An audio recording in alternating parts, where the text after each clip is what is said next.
அடடடடடடா, அடி என்ன இதெல்லவா அடி? பார்க்கவே பார்த்துக்கிட்டே இருக்கணும் போல இருக்கே. என்ன ஒரு கண்கொள்ளா காட்சி! போடு தாக்கு, போடு தாக்கு.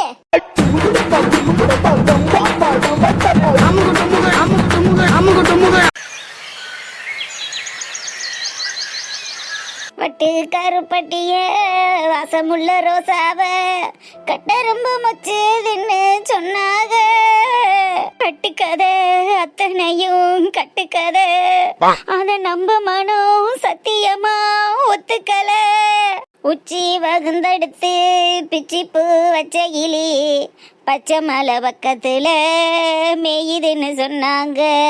மேயுதுன்னு சொன்னதுல நியாயம் என்ன கண்ணாத்தா? ஏண்டி கூரத்தவைய மவளை, இங்க என்ன பாட்டுக்கு போட்டியாடி நடக்குது? எச பாட்டு பாடிக்கிட்டு இருக்கீ என்ன? இல்லம்மா, ஒய் பிளட் சேம் பிளட்ங்கிற மாதிரி எனக்கு உண்டான வலி உனக்கும் இருக்கான்னு வந்து பார்த்தேன். உனக்கும் வலி இருக்குதான் போல் இருக்கு இல்ல? எப்படி இல்லாம இருக்கு? 1-2 கொடுத்தா இல்லாம இருக்கு. அவதான் ஆளுக்கு 100 அடி கொடுத்திருக்காளே, அப்புறம் எப்படி இல்லாம இருக்கு? உள்ள பார்ட்ஸ் எல்லாம் உதிர்ந்து தொங்குதுடி, தொங்குது. உன்னாலையும் உன் புருஷனாலையும் இன்னும் என்னென்னலாம் அந்த தொங்க போகுதுன்னு எனக்கு தெரியலையடி. ஆல்ரெடி டங்கு வர கலட்டிட்டாளுக. இன்னி என்னென்னத்த பண்ண போறாளுகளோ? இன்னும் ஒரு மாத்தைக்கு நம்மளை வச்சு செய்வாளுகடி, வச்சு செய்வாளுக. அம்மா, நம்ம பேசாம ஊரை விட்டு ஓடிடுவோமா? எப்படி உன் புருஷன் ஓடுனானே ஒயின் ஷாப்புக்குள்ள, அந்த மாதிரியா? அப்படி இல்லம்மா, உண்மையாவே நம்ம ஊரை விட்டு ஓடிடுவோமான்னு கேட்டேன். எங்கேயாவது போய் 1 மாசத்துக்கு இருந்துட்டு அதுக்கப்புறம் வருவோம். அதுக்கப்புறமும் இங்கே தானடி பாவி மகளே வந்தாகன்னு. அப்ப தண்டனை டவுலா கிடைக்குமே, பரவாயில்லையா? போடி, தவுட வறுத்து மூட்டையில கட்டி கொண்டுட்டு வா. அம்மாக்கு உடம்பு முழுக்க ஒத்தரம் கொடுக்கணும். அம்மா, உனக்கு நான் கொடுத்தா எனக்கு யாருமா கொடுப்பா? நாங்க கொடுக்கறோம் லைலுமா. நலந்தானா நலந்தானா, உடலும் உள்ளமும் நலந்தானா, லைலா நலந்தானா. ஏய், எங்க வீட்ல என்னடி பண்றீங்க? வெக்கங்கட்ட நாய்ங்களா? ஏண்டி, வானு கூப்பிடாத வீட்டுல வலிய வந்து உட்கார்ந்துருக்கீங்களே, வெக்கம் இல்லையாடி உங்களுக்கு? ஆட்டா, நாங்க ஒன்னும் வலிய வந்து உங்க வீட்டுல விருந்து சாப்பிட வரல, உங்களை தூக்கிட்டு போக வந்திருக்கோம். எங்களை தூக்கிட்டு போறீங்களா? எதுக்கு? என்ன நாத்தனாரே, எல்லாத்தையும் மறந்துட்டீங்களா? பஞ்சாயத்துல ஐயா தீர்ப்பு என்ன சொன்னாங்க? என்னடி சொன்னாரு? அதான் சவுக்கடி கொடுத்துட்டியல்ல, அப்புறம் என்ன? ஆட ஆத்தா, அது கமெண்ட்ஸ்ல மக்கள் கொடுத்த தண்டனை. அதுக்கப்புறம் டவுசரியா ஒரு தண்டனை கொடுத்தாரு, மறந்துருச்சா? என்ன தண்டனை? பாவண்டி, ஆட்டாக்கு வயசாயிடுச்சுல, அத மறந்துட்டாங்க. நீ சொல்லு. அதாகப்பட்டது என்னவென்றால், அன்னைக்கிளிக்கா வீடு புகுந்து அதோட அரிசி பருப்பு துணிமணி அது இதுன்னு எல்லாத்தையும் களைச்சு போட்டு நாசம் பண்ண காரணத்துக்காகவும், அந்த அக்காவையும் மாமாவையும் இழிவாக அசிங்கமான வார்த்தைகளில் அவங்களை துன்புறுத்தியதற்காகவும் 1 வார காலம் அவங்க வீட்டில் போய் ஆத்தா மக இருவரும் வேலைக்காரியாக வேலை பார்க்க வேண்டும். எப்படி? வேலைக்காரியாக 1 வாரம் வேலை பார்க்க வேண்டும் என்று ஐயாவின் உத்தரவு. அதாவது பஞ்சாயத்து உத்தரவு. அதற்கு கட்டுப்பட்டால் உள்ளூரில் இருக்கலாம், இல்லை என்றால் ஊரை விட்டு காலி பண்ணலாம். எப்படி ஐடியா? இங்க பாருங்கடி, நாங்களே 100 சவுக்கடி வாங்கி உடம்பெல்லாம் பொண்ணா போய் தைலம் தேய்ச்சிக்கிட்டும் ஒத்தரம் கொடுத்துக்கிட்டும் தாங்க முடியாம மாத்தி மாத்தி பார்த்துக்கிட்டு படுத்திருக்கோம். இப்ப வந்து வீட்டு வேலை பாருன்னா எப்படி பார்க்க முடியும்? எங்களாலலாம் முடியாது. அப்ப நோ ப்ராப்ளம். இந்த ஊருக்கும் உங்களுக்கு எந்த சம்பந்தமும் இல்லைன்னு எழுதி கொடுத்துட்டு பஞ்சாயத்துல ஒரு கையெழுத்து போட்டுட்டு ஊரை விட்டு காலி பண்ணுங்க. ஏய், அவ இன்னைக்கு பார்க்க முடியாதுன்னு தான் சொன்னேன், வேலை பார்க்க முடியாதுன்னா சொன்ன. இன்னைக்கு கொஞ்சம் உடம்பு ரெஸ்ட் எடுத்துக்கிட்டு 2 நாள் கழிச்சு வந்து பாக்குறோம், போங்க. ஐயோ அத்தை, அது வரைக்கும் நீங்க அள்ளி கொட்டின அரிசியும் பருப்பு அங்கனையே கிடக்குமா? அவங்க வீட்டுல உல வச்சு சோறாக்க வேணாம்? அடுப்படியே நாசம் பண்ணி போட்டுட்டு வந்திருக்கீங்க. அம்புட்டையை அவங்க சுத்தம் பண்ணா தானே அடுத்த வேலைக்கு சோறாக்கி சாப்பிட முடியும். இதுக்கடையில 1க்கு 2 பொம்பளை பிள்ளை இருக்கிற வீட்டுல துணி மணி அத்தனையும் பீரோல இருக்கிறது பெட்டியில இருக்கிறதையும் களைச்சு போட்டு காசம் பண்ணி வச்சுட்டு வந்திருக்கீங்க. அதெல்லாம் சரி பண்ணி நீங்க ஒதுங்கு பண்ணாத்தேன் அவங்களும் குடும்பமா இருந்து குடும்பம் பண்ண முடியும். வீடாவா கிடக்கு வீடு? வாங்க வாங்க, சட்டு புட்டுன்னு வந்து சுத்தம் பண்ணுங்க. ஆமா, சீக்கிரமா 2 பேரும் கிளம்புங்கப்பா. பஞ்சாயத்து ஆர்டர் தானே, ஒபே பண்ணாதான் இந்த ஊர்ல இருக்க முடியும். இல்லைன்னா ஊரை விட்டு கிளம்ப வேண்டியதான்.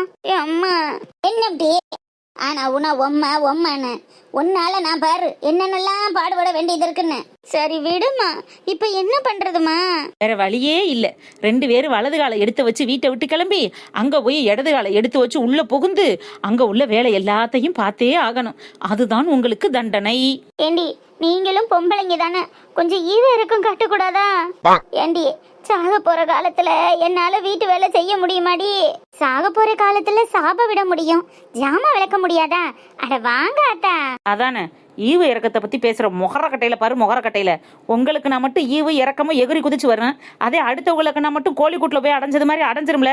மூஞ்சியும் முகரையிலும் எந்திரிச்சு வாங்க பைக்கல, இல்லைன்னா வண்டியை வர சொல்லி குண்டாந்துக்கோ தூக்கிட்டு போவேன். நாங்களே வரோம். வெரி குட், சீக்கிரம் வாங்க, அக்கா அங்க வெயிட்டிங்ல இருக்காங்க. Come on girls. பாவம் நேற்று அடி ஓவரில், அதான் உட்காந்த இடத்த விட்டு எந்திரிக்க முடியாமல் இருக்குதுங்க. நம்ம முதல்ல முன்னாடி போவோம், அவங்க பின்னாடி வரட்டும். ஆமாடி பாவம், 5 செகண்ட் டைம் கொடுப்பான், அதுக்குள்ள வரலைன்னா ஒவ்வொரு தண்டனையா கூட்டிக்கிருவான். 5 செகண்டா? அடி பாவியலா, நீங்க ஒரு அடி எடுத்து வைக்க முன்ன 5 செகண்ட் ஆயிருமடி. அம்மா வேற வழியே இல்ல, எந்திரிமா. ஏத்தடியோ காத்தடியாவது காத்தடியாவது. அங்கே வாடி, மெயின் பிக்சர் எப்படி இருக்கும்னு அங்கே காட்டுறோம்.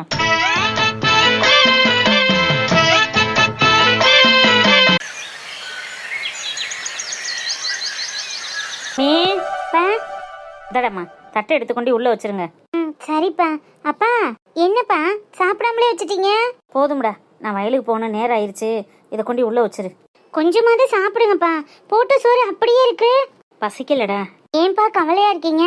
அதான் ப்ராப்ளம் எல்லாம் சால்வ் ஆயிடுச்சுல்ல, தீர்ப்பு கூட நமக்கு தானப்பா சாதகமா வந்திருக்கு, எல்லாமே அவங்களுக்கு தான் ஆப்போசிட்டா இருக்கு. ரொம்ப ஹாப்பியா இருக்குப்பா. நீங்க ஏன் ஃபீல் பண்றீங்க? ஃபீல்லாம் ஒன்றும் பண்ணலடா, நான் நல்லா தான் இருக்கேன். நீங்க நல்லா இருந்தா, சந்தோஷமா இருந்தா, சாப்பாடு ஒரு பருக்க கூட வேஸ்ட் பண்ண கூடாதுன்னு எல்லாத்தையும் வலிச்சு சாப்பிடுவீங்க. இப்படியெல்லாம் அப்படியே வைக்க மாட்டீங்கன்னு எனக்கு தெரியாதா? சும்மா சொல்லாதீங்கப்பா. இல்லடா, அதனால ஒன்றும் இல்லை, நீங்க சாப்பிடுங்க. அப்பா நீங்க ஓகே தானே? அதெல்லாம் ஒன்றும் இல்லடா, இதை எடுத்துக்கொண்டு உள்ள வச்சுட்டு நீங்க போய் சாப்பிடுங்க. சரிப்பா. என்ன மாமா அதுக்குள்ள எந்திரிச்சிட்டியா? சாப்பிட்டேன் அன்னைக்கு. எல்லாம் நல்லபடியா தானே மாமா போய்கிட்டு இருக்கு. அப்புறம் என்ன? இல்லடி, வயல்ல கொஞ்சம் வேலை இருக்கு. அதே நேரத்தில் இன்னைக்கு சைட்டுக்கு ஆள் வரணும்னு சொல்லியிருந்தாங்களே, இன்ஜினியர் ஆளை கூட்டிட்டு வந்து இன்னைக்கு வானம் பறிக்கிற வேலை பார்க்குறாங்களாம். அதுக்கு நம்ம போய் நிற்கணும்ல, அதுக்காக கிளம்பிட்டேன். உங்க அம்மாலும் தங்கச்சி இன்னைக்கு வீட்டு வேலைக்கு வராங்கல்ல, நீங்க வாட்டுக்கு போன அப்ப அதையெல்லாம் நின்று பாக்குறது இல்லையா? ஆமாம், அதை வேற இருந்து பார்க்கணுமாக்க. நான் கண்ணுக்கு தெரியாமல் போகிறதே அதுக்காகத்தான். நான் போயிட்டு அவங்க வேலையெல்லாம் முடிச்சுட்டு போன பிறகு சொல்லு, நான் அதுக்கப்புறம் வந்துக்கிறேன்.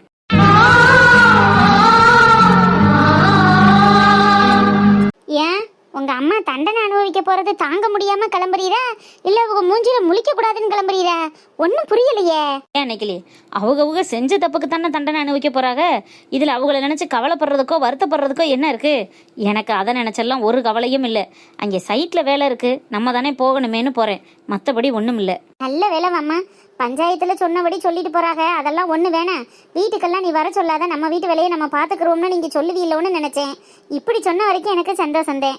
இம்புட்டு காலத்துல எனக்காக நீ எம்புட்டோ அசிங்க அவமானங்களை என் குடும்பத்துக்காக சந்திச்சிட்ட. இப்போ உனக்கு கிடைச்சிருக்கிற வாய்ப்புன்னு நினைச்சுக்க. இதை ஏன் நான் தடுக்க போறேன்? எந்த காரணத்தை கொண்டும் நான் இதை தடுக்க போறதில்ல. ஒதுங்கி நின்று வேடிக்கை தான் பார்க்க போறேன். போயிட்டு வரட்ட? அடேங்கப்பா, ஏன் மாமனா இது? குனிய குனிய கொட்டுறவனும் முட்டாள், கொட்ட கொட்ட குனியறவனும் முட்டாள்னு இப்பதான் அன்னைக்கு தெரிஞ்சுக்கிட்டேன். நான் போயிட்டு வரேம்மா. சரிங்க மாமா.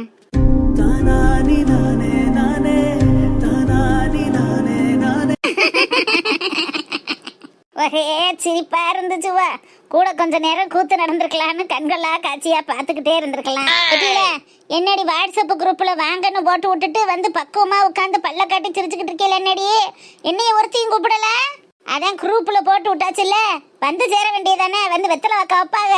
ஆமா, நான் வர்றதுக்கு முன்னாடி கக்க பக்கன்னு சிரிச்சுக்கிட்டு இருந்தீங்களே, என்னம்டி என்னைய பத்தி எதுவும் புறணி இரணி பேசுனீங்களே? ஏன் உன்னைய பத்தி புறணி பேச ஏதாவது இருக்காக்க? தெரியலேடி, எதுவும் இருந்துச்சுன்னா சொல்லுங்க, சேர்ந்து சிரிப்பேன். ஆடாது ஒண்ணும் இல்லடி முட்டக்காரி, பஞ்சாயத்துல அவளு அத்தாளு மகளும் வாங்கணும் பூசையை நினைச்சு சிரிச்சுக்கிட்டு இருக்கான், வேற என்ன? ஓ அது எனக்கு தாண்டி ஒரு வாய்ப்பு கிடைக்காம போச்சு. ஆனா இருந்த ஆசைக்கு நெடுவாளிட்ட இருந்த சாட்டைய புடுங்கிக்கிட்டு நான் 2 வெளுக்கலான்னு பார்த்தேன். எங்க எழுத்த விட்டு கையா போயிட்டாலே, எதுவும் ஏறி விட்டுட்டானா பில்லி சூனியம்னு வச்சு விட்டுருவாளேன்னு பயந்துக்கிட்டு கண்ட்ரோல் பண்ணிக்கிட்டேன்.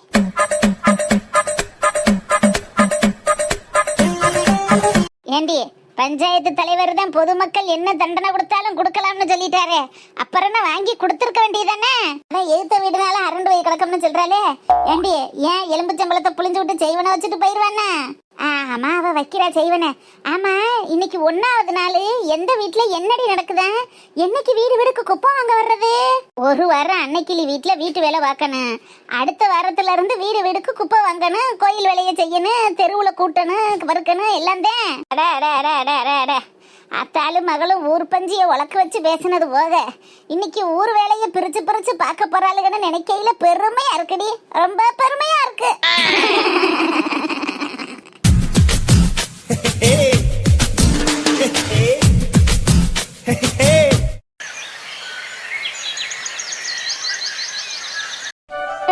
அக்காவும் ஜீவாத்தானும் இந்த செயினை பார்த்துட்டு எதுவும் என்ன தப்பா நினைச்சிருப்பாங்களா? அத்தான் இது ஜென்ஸோட செயின் மாதிரி இருக்கேன்னு வேற ஏன் முன்னாடியே கேட்குறாரு. எனக்கே ஒரு மாதிரி ஆயிடுச்சு. முதல்ல இதை கொண்டு போய் அந்த பையன் கிட்ட கொடுத்துடணும். கையிலே ஐயோ, அப்பத்தான் மட்டும் இதை பார்த்துச்சு. அப்புறம் துருவி துருவி இதுவே ஏதாவது கண்ணு கதை மூக்க வச்சு கேட்க ஆரம்பிச்சிடும். முதல்ல செயினை உள்ள வச்சிடலாம். கையிலே வா அப்பத்தா, கதவு திறந்துதான் இருக்கு. என்ன மக்க, காலேஜுக்கு கிளம்பிட்டியா? கிளம்பிட்டேன் அப்பத்தா. இன்னைக்கு அந்த அமுசா ஆபீஸுக்கு போகல போல் இருக்கு. உங்க அத்தங்காரன் தனியாத்தான் போறேன், அவன் கூட வண்டியில சோடியா போயிரு. எதுக்கு?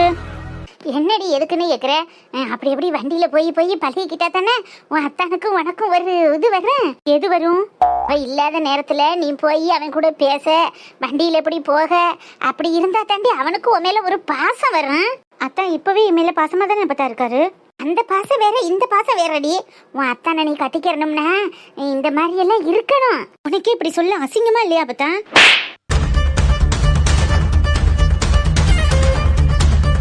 என்னடி வார்த்தை ஒரு படியா வருது?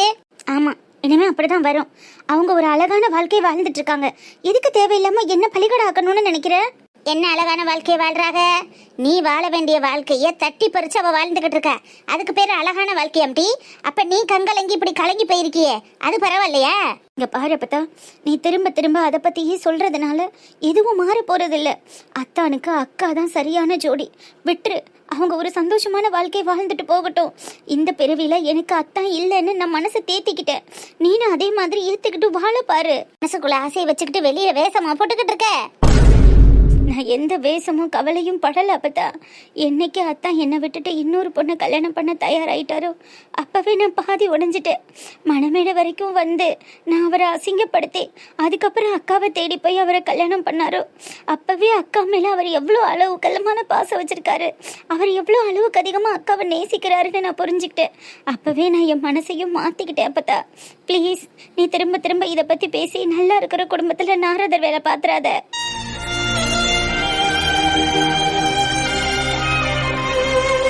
சரிடி, இம்புட்டு உருகி பேசுறீல, அப்ப நான் பார்த்த மாப்பிள்ளையா மாட்டோம்னு சொன்னேன்.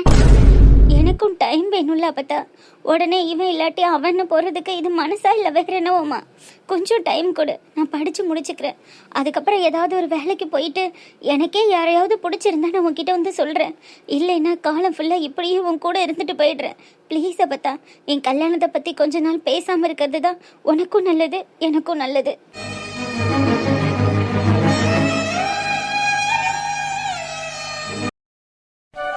சாவி கேக்குதா என்னடி? சிக்னல் ப்ராப்ளம் இருந்தா வெளியில போய் பேசுங்க அத்தை. நம்ம வீட்டுக்குள்ள டவர் நல்லா இருக்குடா. அவ கிச்சன்ல இருக்கா போல, அதான் ஒழுங்கா டவர் கிடைக்கல.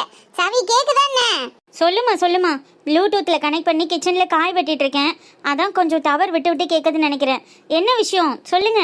அதான் கிச்சன்ல இருந்தாதான் ஒழுங்கா கேட்காதுன்னு நினைச்சேன். இங்க பாருடி, 28ஆம் தேதி வளகாப்பு வச்சிருக்காங்க, ஞாபகம் இருக்குல்ல? அதுக்கு ஏத்தது மாதிரி நீங்க உங்க பிளான பண்ணிக்கோங்க. மாப்பிள்ளை கிட்ட சொல்லிரு, சரியா? என்னம்மா சொல்றீங்க? 28 நானும் அவரும் வெளியில போறோம்னு சொல்லியிருந்தேன்ல. ரொம்ப நாளா பிளான் பண்ண ட்ரிப்புமா. இதை எப்படி என்னால கேன்சல் பண்ண முடியும்? நீ வேற என்னைக்காவது வச்சுக்கலாம்ல. ஏய், ஆடி 18ஆம் பேருக்கே வளகாப்பு போட வேண்டியது. அவங்க ஊர்ல ஒரு சின்ன பிரச்சனைங்கிறதுனால போட முடியல.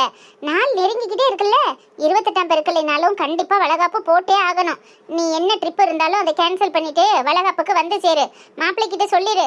மாப்பிள்ளை வந்திருக்கிறதுனால தான் அடிக்கடி வீட்டுக்கு வந்து தொல்லைப்படுத்த முடியல. அதனால தாண்டி போன்ல சொல்றேன், சரியா? அப்புறமே உன் தம்பி உண்டாட்டியும் பேசுவாங்க, அவங்கள்ட்ட பேசிக்க. என்னம்மா இப்படி பண்ற? ஏன் சிச்சுவேஷனையும் கொஞ்சமாவது புரிஞ்சு நடந்துக்கோமா. சும்மாவே இந்த மனுஷன் எல்லாத்துக்கும் தையத்தக்கன்னு குதிச்சிட்டு இருக்காரு. இந்த நேரத்துல இப்படி ஒரு விஷயத்த வேற சொன்னேன்னா அதுக்கும் என்ன பண்ணுவாருன்னு தெரியலம்மா. இங்க பாரு சாவி, அவளோட ஹெல்த் கண்டிஷனுக்கு இவ்வளவு தூரம் வளகாப்பு போடாம வச்சிருந்ததே ரொம்ப தப்பு. அவளுக்கு 7வது மாசமே வளகாப்பு போட்டு அனுப்பி விட்டுருக்கணும். உன் தம்பிக்காரன் தான் அவ ஹெல்த் முக்கியம், அங்கெல்லாம் அனுப்ப மாட்டேன், வசதிகள் பத்தாதுன்னு இங்கேயே வச்சுக்கிட்டான். 9வது மாசமும் இப்படி நாளை தள்ளி போட்டுக்கிட்டே இருந்து இன்னைக்கு நாளைக்குன்னு குழந்தை பிறந்துட்டா வளகாப்பு போடாதது தலைப்பிள்ளைக்கு ஒரு குறையாவே போயிரும்டி. சொன்னா புரிஞ்சுக்கோ. உனக்கு என்ன சொல்லி புரிய வைக்கணுமா? மாப்பிள்ளைக்கு தான் நீ சொல்லி புரிய வைக்கணும். சரி, நான் வைக்கிறேன், பாத்துக்க. ஒன்னும் இல்லடா, ஆடி 28 அன்னைக்கு தான் அவங்கள ஏதோ ட்ரிப் பிளான் பண்ணிருப்பாங்க போல இருக்கு. அன்னைக்குன்னு வளகாப்புன்னு சொல்லவும் கொஞ்சம் வருத்தம்.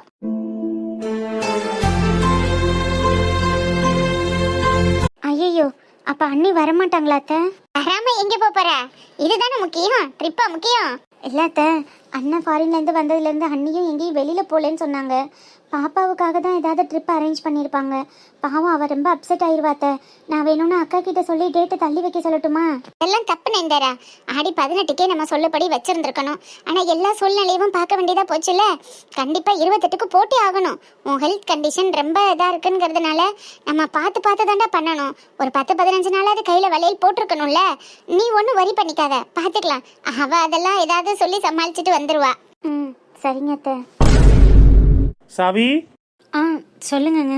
சாவி, ட்ரிப்பு போறதுக்கு ட்ரெஸ் எல்லாம் உனக்கும் பாப்பாக்கும் பர்ச்சேஸ் பண்ணணும்னு சொன்னில. ஆடி தள்ளுபடியில ஆஃபர் குமிஞ்சு கிடக்கு. இன்னும் 10 நாள் தான், அதுக்குள்ள ஸ்டாக் அவுட் ஆயிடும். நம்ம போய் சீக்கிரமா பர்ச்சேஸ் பண்ணிட்டு வந்துடலாமா? அப்பதான் அங்க போயிட்டு கொஞ்சம் நல்ல ட்ரெஸ்ஸா போட்டு போட்டோஸ்லாம் எடுக்க முடியும். என்னங்க, கொஞ்சம் ட்ரிப்பை கேன்சல் பண்ண முடியுமா? ஏன், என்னாச்சு? நீ தானே ஆசைப்பட்டு கேட்ட, அதனால தானே பிளான் பண்ணி டிக்கெட்லாம் புக் பண்ணிருக்கோம். இல்லைங்க, அன்னைக்கு தான் நயன்தாராக்கு வளகாப்பு போடுறாங்களாம், அதனால தான். அதானே பார்த்தேன். என்னடா இன்னும் எதுவும் குடைச்சல் கொடுக்கலையேன்னு நினைச்சேன். இந்த வீட்டுக்கு தாண்டி உங்க வீட்டாளுங்க யாரும் வர்றதில்ல. ஆனா எப்படா எதுலடா உன் சந்தோஷத்துல கை வைக்கலாம், நம்ம நிம்மதியை கெடுக்கலாம்ங்கிறதுல பிளான் பண்ணிட்டு இருக்கான் உன் தம்பி குடும்பம். என்னத்த சொல்றதுன்னு தெரியல. இப்ப என்ன முடிவெடுத்திருக்க? எப்படிங்க போறது? இங்க வளகாப்புக்கு இருந்து ஆகணும்ல. ஏன் வளகாப்பு கேன்சல் பண்ணக்கூடாதா? இல்லைங்க, அவளுக்கும் கொஞ்சம் ஹெல்த் இஷ்யூஸ் இருக்கு. அதனால அம்மா இதுவே லேட்டுன்னு சொல்றாங்க. இதுக்கு மேல தள்ளி போட முடியாதான். அதான் நான் தான் சொல்லிட்டேன்ல, வயிற்றுல இருக்கிற அந்த குழந்தைய சாக்கா வச்சுக்கிட்டு அந்த பொண்ணு இன்னும் என்னென்னலாம் அந்த குடும்பத்து ஆளுக்களை ஆட்டி படைக்க போறாளோ, உன்னை எந்த இடத்துல எல்லாம் அசிங்கப்படுத்த போறாளோன்னு எனக்கு தெரியல. நடக்கிற வரைக்கும் நடக்கட்டும்னு இவ்வளோ நாளும் பொறுத்துட்டு இருந்தேன். இதுக்கு மேலாம் இருக்க முடியாது சாவி. ட்ரிப்புக்கு டிக்கெட் புக் பண்ணியாச்சு. பாப்பாவும் ரொம்ப ஆசையோட உட்காந்துட்டு இருக்கா. அவளையும் கின்சல் பண்ணி என்னையும் அப்செட் பண்ணிடாத. அவளை தான் சொல்லுவேன், ஒழுங்கா ட்ரிப்புக்கு கிளம்புற வழியை பாரு. என்னங்க இப்படி சொல்லிட்டு போனா எப்படிங்க? வளகாப்புக்கு போகணும்ல. அதெல்லாம் எனக்கு தெரியாது.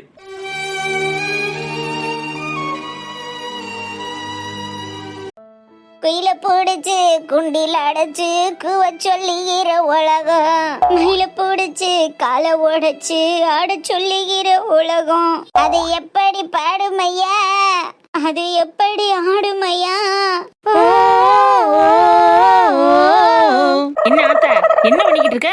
நீ தானடி கொட்டி போட்ட அரிசி பருப்பெல்லாம் கூட்டி சுத்தம் பண்ண சொன்னேன். அதான் கூட்டி சுத்தம் பண்ணிக்கிட்டு இருக்கேன். போய் ஒரு சொலகு எடுத்துட்டு வா, புடைச்சு தரேன். ஐயோ, அக்கா வீட்டுல சொலகெல்லாம் கிடையாதே. ஏய், வீடான வீட்டுல ஒரு சொலகு இல்லாம இருக்குமாடி?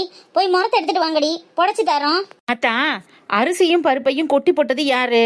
நீ தானே? அப்ப நீனே உன் கையால அரிசியவும் பருப்பையும் தனித்தனியா பொறக்கு.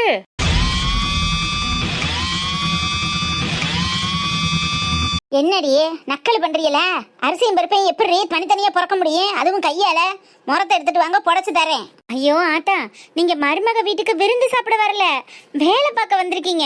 அதுவும் தண்டனை வாங்க வந்திருக்கீங்க. இப்படி சொகுசாலாம் உட்காந்து புடைச்சு கொடுக்க கூடாது. நீங்க எப்படி கண்ணா பின்னா அள்ளி போட்டு கொட்டுனீங்களோ அது எல்லாத்தையும் உங்க கையாலேயே தனித்தனியா பொறுக்கி வைக்கணும். அம்மா, இவளுக்கு நம்மள வேணும்னே பழி வாங்குறாளுங்கம்மா. பைத்தியம், அதுவே உனக்கு இப்பதான் புரியுதா? அதுக்கு தானே கூட்டிட்டே வந்திருக்கான். வாருங்கடி, நீங்க என்னடி சொல்றது? வீட்டுக்காரியவும் வீட்டுக்காரனையும் கூப்பிடுங்கடி. அவங்க என்னைய பிறக்க சொல்லட்டும், நான் பிறக்கிறேன். நானே கண்ணு தெரியாதவ, கண்ணாடி ஓட்டுக்கிட்டு இருக்கேன். நான் எங்கிட்ட தனித்தனியா கையால் எடுத்து பிறக்கிறது? கண்ணாடியா? அட ஆமா, அம்மா மக 2 பேருமே கண்ணாடி போட்டிருக்கீங்களா? ஆத்தா இங்க பாரு, நானும் கண்ணாடி தான் போட்டிருக்கேன். கண்ணாடி போட்டதுக்கு அப்புறம் தான் என் கண்ணு நல்லா தெரியுது. அப்ப உனக்கும் தெரியணும் தானே? என்ன நொன்ன கண்ணாடி போட்டிருந்தா காசுக்கும் கல்லுக்கும் வித்தியாசம் தெரியாமல போயிடும். அதே மாதிரி தான் இதுவும். அரிசியும் பருப்பையும் தனித்தனியா எடுத்து தானே சோறாக்கி திம்பிய, அது மாதிரி ஒவ்வொன்றா தனித்தனியா பிறக்குங்க. நேரம் ஆனாலும் பரவாயில்ல, எப்படியும் 7-8 மணிக்கு தானே வீடு போய் சேரணும். அது வரைக்கும் உட்காந்து இந்த வேலையை நீங்க மட்டும் பாருங்க. துணி மடிக்கிறது, பாத்திரம் விளக்குறது, வீடு வாசல் கூட்டுறதெல்லாம் உங்க மக பாக்கட்டேன். நான் பாத்திரம் விளக்கணுமா? இவ வீட்டுல வந்து 10 பாத்திரம் தைக்கிறதுக்கான வந்தேன்.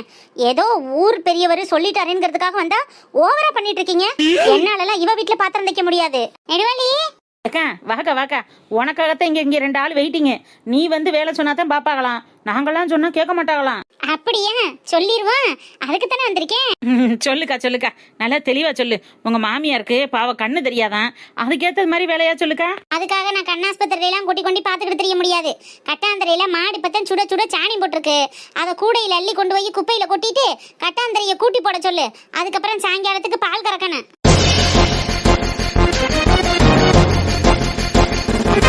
ஆத்தாடி, இது என்ன கிருஷ்ணர் வாயை பிளந்தது மாதிரி உலகமே தெரியுது. ஆத்தா கொஞ்சம் வாயை மூடு, 2 நாளா பல்லு தைக்கலையோ? ஏய், என்னால மாட்டு வேலையெல்லாம் பார்க்க முடியாது. வீட்டு வேலை மட்டும் தானடி பார்க்கணும். வீட்டுல தானே மாடு வளர்க்குறேன், அப்புறம் அத்தனையும் பார்த்துதான் ஆகணும். அன்னைக்கிளி வீட்டுல உள்ள அனைத்து வேலைகளுக்கும் தான் தண்டனை கொடுத்துருக்காங்க. இந்த வேலை தான் பார்க்கணும், இதெல்லாம் பார்க்க கூடாதுன்னு பிரிச்சு கொடுக்கல. ஒழுங்கா பார்க்க சொல்லடியே, வேலை கிடக்கு எனக்கு. நீ என்னக்கா வேலை பார்க்க போற? இனிமே உனக்கு எந்த வேலையும் இல்ல. 1 வாரத்துக்கு காலை கையை நீட்டி நல்லா ரெஸ்ட் எடு, முடிஞ்சா எக்ஸசைஸ் பண்ணு. ஆமா நிக்கிலிக்கா, இந்த 1 வீக் உங்களுக்கு ரெஸ்ட் தான். ஜம்முன்னு போய் படுத்து காலை நீட்டி ரெஸ்ட் எடுங்க. ஆத்தாவையும் அக்காவையும் உங்களுக்கு காலை முக்கிறதுக்கு வேணா வர சொல்றேன். ஐயோ அம்மா, ஐயோ என்னக்கா ஆச்சு? காலைன்னு சொல்லவும் எனக்கு கால் வலி எடுத்துக்கிறச்சுடி மாடனே. நேத்து அப்படியே சாட்டையை தூக்கி தூக்கி அடிச்சேனா, அப்புறம் காலால ஏறி ஏறி மிதிச்சேனா, அதுல கையும் காலும் ரொம்ப வலிக்குது. கொஞ்சம் வந்து புடிச்சு விடணும், வர சொல்லு.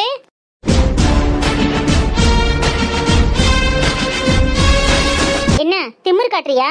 உனக்கு காலு கை அம்மிக்க விடுறதுக்கு தான் நாங்க இங்க வந்திருக்கோமா? ஊர் பணத்தை கொள்ளையடிச்சு வலையில போடணும்னு நினைச்ச உனக்கு ஊர் ஆளுகளும் மக்களுமா பார்த்து கொடுத்த தண்டனை. செஞ்சினா வீட்டு வேலையோட முடியும், இல்லைன்னா செயல போய் கழுதிங்க வேண்டியதே. என்ன வசதி? அக்கா பாவம், இவங்களுக்கு வீட்டு வேலை செஞ்சு டயர்டா இருக்குன்னு நினைக்கிறேன். பேசாம ஜெயிலுக்கு அனுப்பிடலாம்க்கா. எனக்கும் அப்படிதான் தோணுது. ஆனா பாவம், அவளாவது புருஷன் கூட போய் ஜெயில ஜாலியா இருப்பா. ஆத்தா என்ன செய்ய, ஐயா மேல ஒயில சேர்ந்துட்டாரு. எது எப்படியோ எனக்கு காலு கையெல்லாம் அசந்து வருது. சீக்கிரமா பின்னாடியே வர சொல்லு. எனக்கு வயசானவங்கெல்லாம் வேணாம், வயசு பிள்ளைதான் வேணும். சீக்கிரம். கேட்டுச்சா? மாமியார் மேல இன்னும் அதுக்கு மரியாதை இருக்கு. அதனாலதான் உங்களை காலை முக்க சொல்லக்கூடாதுன்னு நாத்தனால வர சொல்லியிருக்கு. ஆத்தா நாத்தனாரே போங்க, உங்க நாத்தனாருக்கு உங்க அண்ணியாருக்கு கை கால் பிடிச்சு விட போகணுமா, கிளம்புங்கள். நான் அரிசி பருப்பு பறக்கணும். அத உங்க அம்மா ஓட்ட கண்ணாடி பாத்துக்கிறேன், நீ கிளம்புடியே சீக்கிரம். நிமிஷத்துக்கு நிமிஷம் எங்க அக்காவுக்கு வலி அதிகமாகும். டக்குன்னு போ, வச்சுக்கிறேன்டி உங்களை. என்னைய வச்சு நீ என்ன செய்ய போற? சல்லி பைசாக்கு பிரயோஜனம் இல்ல. கிளம்புடியே. நாளைக்கு எபிசோடு இதை விட வெறித்தனமா இருக்கும். இப்பதானே ஆரம்பிச்சிருக்கான். 1 வாரத்துக்கு உட்காந்து பார்த்துக்கிட்டே இருக்கலாம். பாய்.